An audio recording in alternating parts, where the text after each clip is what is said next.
Hey, it's Dave Rexroth. Thanks for checking things out here at WXYZ.com. Forecast-wise, it's just a little iffy. Not this evening, but tomorrow. We get into Tuesday in just a little bit. For fine this evening, mostly clear skies, actually. Then here's midnight. The first shower chances in southeast Michigan, way up in the Saginaw Valley and the Thumb.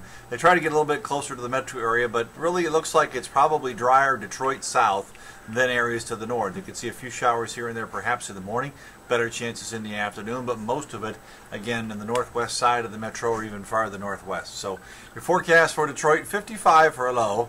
It's pretty nice out there this evening. Then it becomes mostly cloudy as the nighttime hours go along.